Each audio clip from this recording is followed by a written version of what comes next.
Hey, this is episode 13 extended for how I became the All American boy in Vietnam. Somebody just came to my door and dropped me off a present. I had some flags in the flag stand that my veterans buddies brought me over. Well, um, sorry for that brief distraction. Well, I was talking about playing in this fog where I didn't know what day it was or where I was, and it didn't seem to matter anyhow. What really the only thing that mattered was the 2 hours at a time that I got to play music, and that performance time made all of the rest of the aggravation of getting from place to place and sleeping in bad places. That all just seemed to recede in the unimportant compared to the importance of actually performing for folks. Well, that distance between me and the other boys in the band really reached its pinnacle when they took us to a place in the Central Highlands called Bamituit. Now, I knew of Bamituit because it was a special forces base, and I had been pretty seriously traumatized flying into Bamituit and tearing up this building that later I was told was an orphanage, and created a huge hole in my soul of guilt. Well, I remember flying into Bamituit with the band, and I was so tired.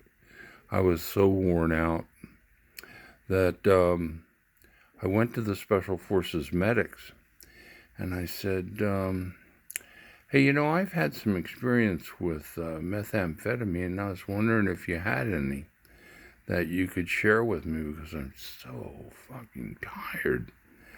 And they said, well, we've got some medicine here we'd be happy to share with you that's got amphetamine in it, but it also has a sedative called Milltown, and it is designed to keep you going, but to keep you to keep you cool so that you don't get too excited or irritable like meth will do to you.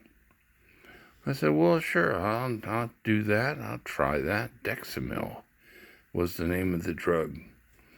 And I remember taking a couple of them, and I was still so tired. I thought, well, 2 is good, 4 is better. So I took a couple more.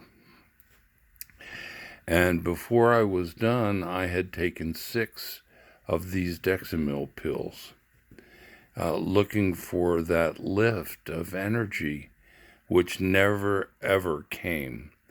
But what did come was the slamming fist, the freaking sledgehammer of Milltown. And it knocked me out, man. It just blew my mind. And we came to play. I got up on the stage with my guitar, but I couldn't remember how to play any of the songs. I couldn't keep up with the rest of the band. I just wanted to lie down and take a nap.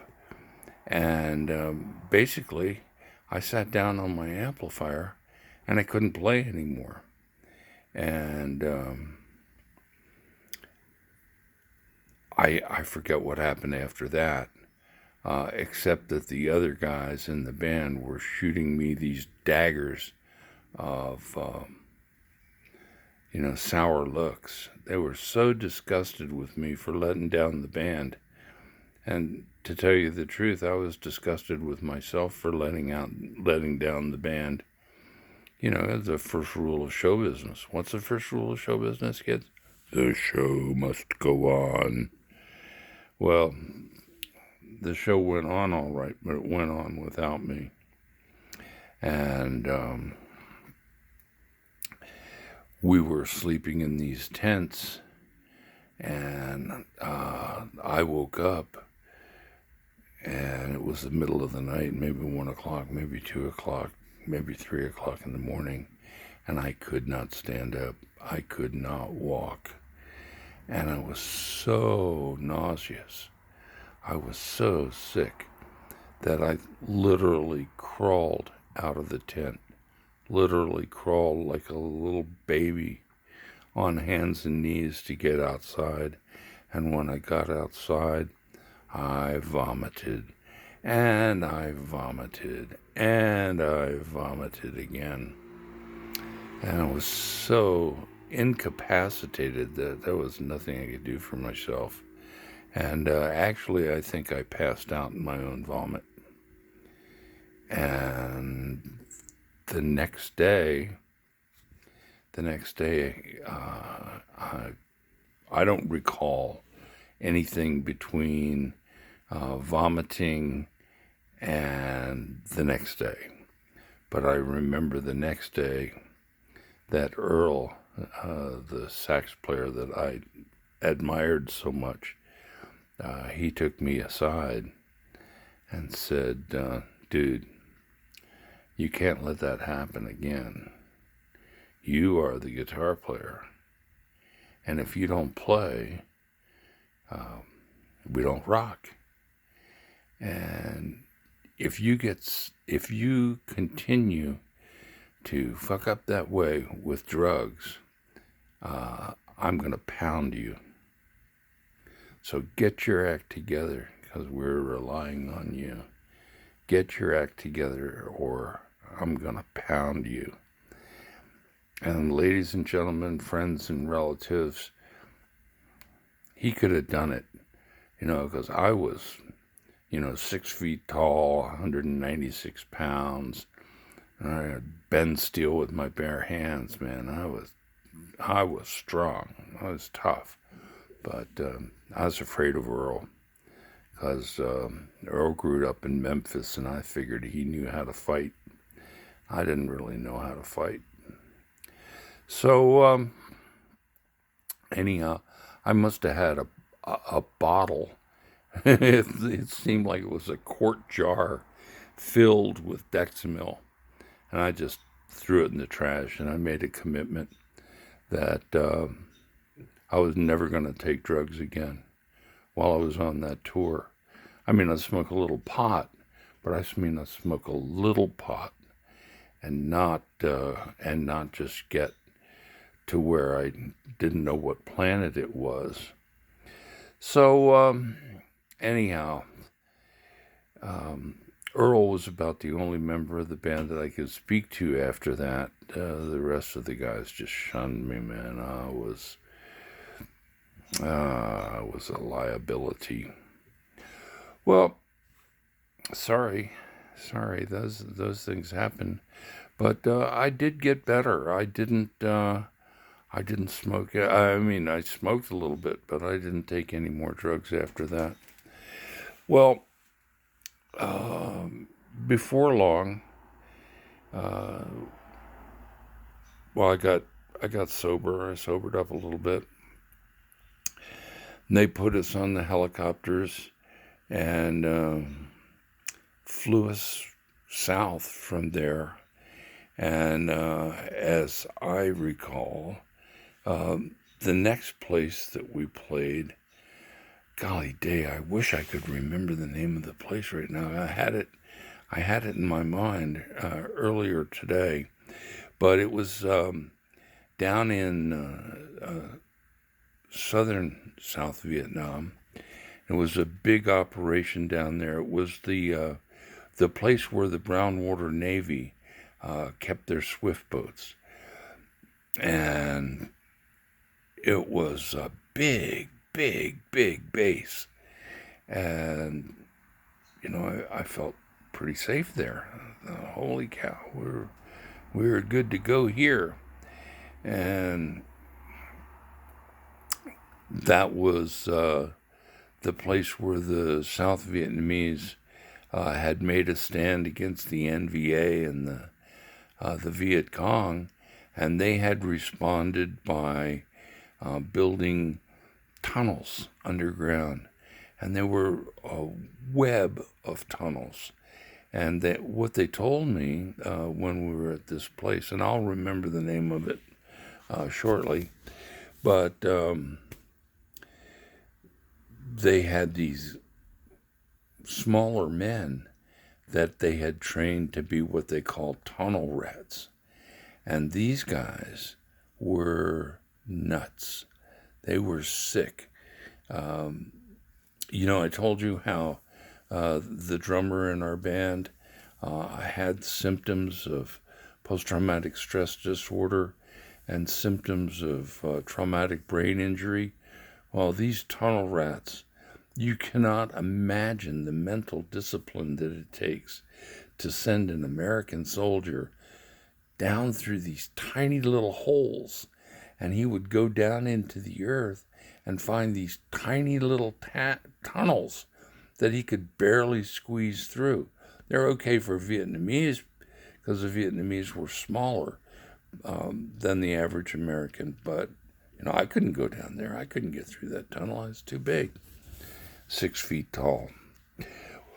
Well, the tunnel rats were nuts, but man alive, they loved our music. And one of the things that occurred to me, I think that might have been Coochie. It's the name that's coming into my mind. But one of the things that I remember from that place was that it was very racially segregated. The blacks on one side and the whites on the other side, with a fair amount of aggravation, irritation between the two. And this was in the time when Malcolm X was pointing out the evil that was taking place by the blacks or by the whites against the blacks, and how it was so awful that the black folks had to battle for their civil rights, and et cetera, et cetera. And here we come, and we had 3 white guys, had a white guitar player and a white drummer. Wait a second. Well, anyhow, we were a racially balanced rock and roll band, and we were playing all kinds of music. We were playing country music and soul music and rock and roll and standards. We were playing all kinds of music. And the feedback that we got from the folks that we were playing for was that it was actually a real positive to be able to see blacks and whites creating together. I thought, man, there's a lesson to be learned in that, a real lesson. So we played there again and again and again. It was a big bass. And I remember that we moved from place to place to place on the bass. And as I recalled, we played 5 shows in one day. And, our show was about 2 hours long. And, whoa. You'd think, oh, yeah, playing the guitar, how tiring can that be? It can be exhausting. Wowee. And so, even though I was very, very tired, I was honoring my commitment that I was not going to seek any drugs. I was not going to, smoke a little pot, smoke a little cigarettes, drink a lot of coffee, but I was not going to take anything else.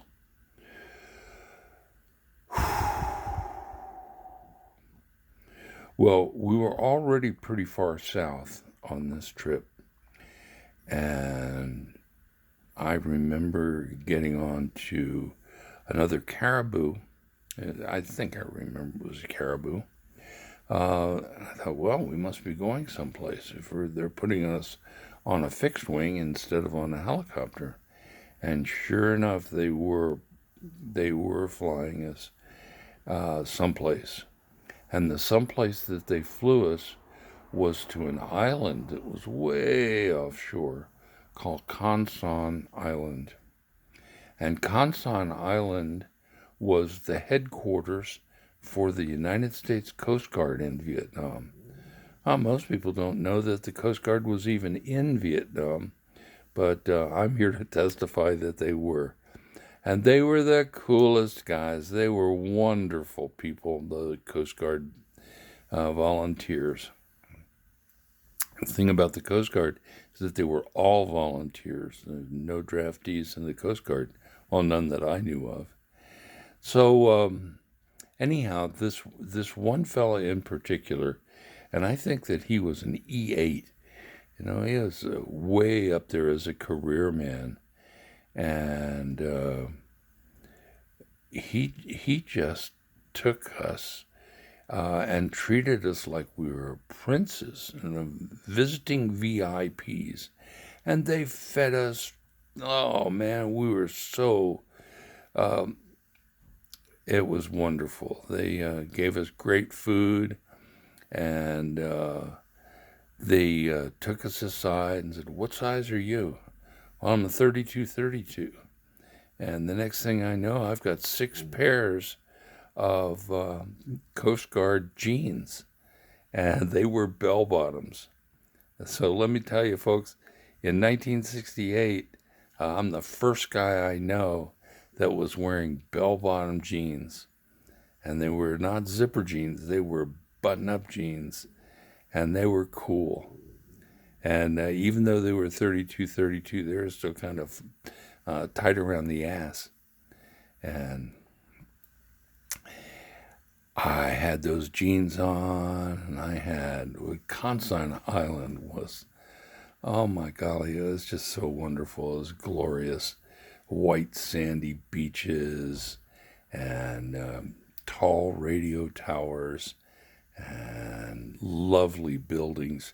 The headquarters building where we were playing was a 2-story building, and in the assembly area where we were playing, that was 2 stories high.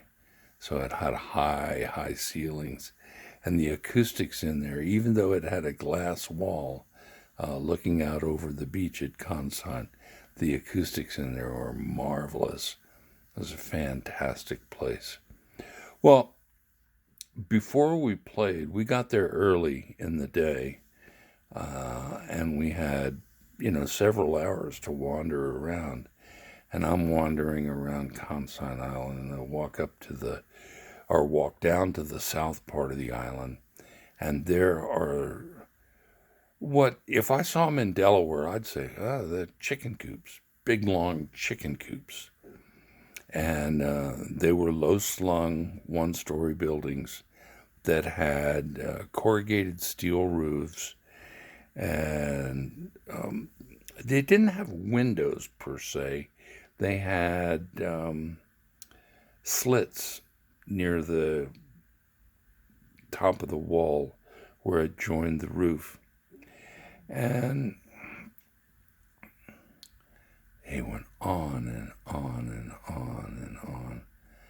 And I went to this chief petty officer and said, what's out there in those chicken coops? And he says, those are not chicken coops, man. Those are the prison barracks. Prison barracks? What are you guys doing with prison barracks on Can Tho Island? Thought you ran Air Force. Thought you ran Coast Guard operations out of here. He said, well, yeah, but Can Tho Island is a political prison. And this is where they bring all their dissidents to shut them up, to keep them out of the public discourse. And